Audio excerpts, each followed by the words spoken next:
Hi guys, welcome to my channel. ಇವತ್ತು Maggi ಮಾಡೋಣ ಅಂತ ಮಾಡ್ತಾಯಿದ್ದೀವಿ. ಫಸ್ಟು 3 ಮ್ಯಾಗಿ ತೊಗೊಂಡಿದ್ದೀನಿ. ಆಮೇಲೆ ಚಿಕ್ಕದಾಗಿ ಈರುಳ್ಳಿ ಹೆಚ್ಕೊಂಡಿದ್ದೀನಿ, ಕ್ಯಾರೆಟ್, ಬೀನ್ಸ್, ಆಲೂಗೆಡ್ಡೆ, ಟೊಮೆಟೊ, ಸ್ವಲ್ಪ ಕೊತ್ತಂಬರಿ ಸೊಪ್ಪು ಮತ್ತು ಬಟಾಣಿ ನೆನೆ ಹಾಕಿರಲಿಲ್ಲ, ಅದಕ್ಕೆ ಬಿಸಿನೀರಲ್ಲಿ ಬೇಯಿಸ್ಕೊತಾ ಇದ್ದೀನಿ. ಒಂದು ಬಾಣಲಿ ಇಟ್ಕೊಂಡು ಅದಕ್ಕೆ 1 2 spoon of oil hockey, next 1 2 ಸಾಸಿವೆ ಹಾಕಿ ಎಣ್ಣೆ ಕಾದಿದೆಯಾ ಇಲ್ವಾ ಅಂತ ಚೆಕ್ ಮಾಡೋಕ್ಕೆ. ಅದು ನೆಕ್ಸ್ಟು 1 2 ಜೀರಿಗೆ ಹಾಕಿ, ಇವಾಗ ಸಾಸಿವೆ ಎಲ್ಲ ಚಟಪಟ ಅಂತಿದೆ, ಸ್ವಲ್ಪ ಕರ್ಬೇವಿನ ಸೊಪ್ಪು ಹಾಕಿ ನೆಕ್ಸ್ಟು ಆನಿಯನ್ ಹಾಕಬೇಕು. 2 ಆನಿಯನ್ ತೊಗೊಂಡಿದ್ದೆ ನಾನು 3 ಪ್ಯಾಕೆಟ್ಗೆ.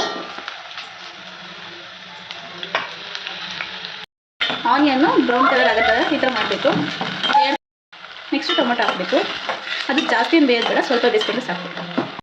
ನೆಕ್ಸ್ಟು ಎಲ್ಲ ತರಕಾರಿನೂ ಹಾಕ್ಕೊತೀನಿ, ಕ್ಯಾರೆಟು, ಬೀನ್ಸು, ಆಲೂಗೆಡ್ಡೆ. ಸ್ವಲ್ಪ ಸಾಲ್ಟ್ ಹಾಕ್ಕೊಳ್ಳಿ, ಅದು ಬೇಯೋಕ್ಕೋಸ್ಕರ ಅಷ್ಟೇ, ಚೆನ್ನಾಗಿ ಬೇಯಬೇಕಲ್ಲ ಅದಕ್ಕೆ. ಇವಾಗ ಸ್ವಲ್ಪ ತರಕಾರಿ ಎಲ್ಲ ಬೆಂದಿದೆ. ಮ್ಯಾಗಿ ಪ್ಯಾಕೆಟ್ ಪೌಡ್ರನ್ನ ನಾನು ಒಂದು ಬೌಲ್ಗೆ ಹಾಕ್ಕೊಂಡಿದ್ದೀನಿ, ಅದನ್ನು ಹಾಕ್ತೀನಿ. ಇನ್ನೂ ಸ್ವಲ್ಪ ಸಾಲ್ಟ್ ಹಾಕ್ತೀನಿ, ಸ್ವಲ್ಪ ಖಾರ ಪುಡಿ. ಇವಾಗ 3 ಪ್ಯಾಕೆಟಿಗೆ 3 ಲೋಟ ನೀರು ಹಾಕ್ತೀವಿ.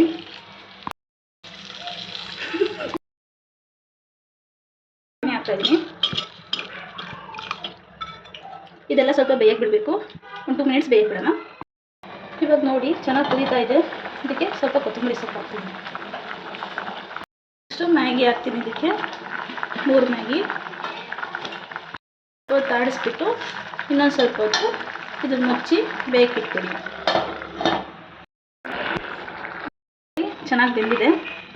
ನಮಗೆ ಸ್ವಲ್ಪ ಗಟ್ಟಿ ಇರಲಿ ಅಂತ ನೀರು ಕಮ್ಮಿ ಹಾಕ್ಕೊಂಡಿದ್ದೀವಿ. ನಿಮಗೆ ನೀರು ಹಾಕಬೇಕು ಅಂದರೆ ಇನ್ನೊಂದು ಲೋಟ ನೀರು ಹಾಕ್ಕೊಳ್ಳಿ.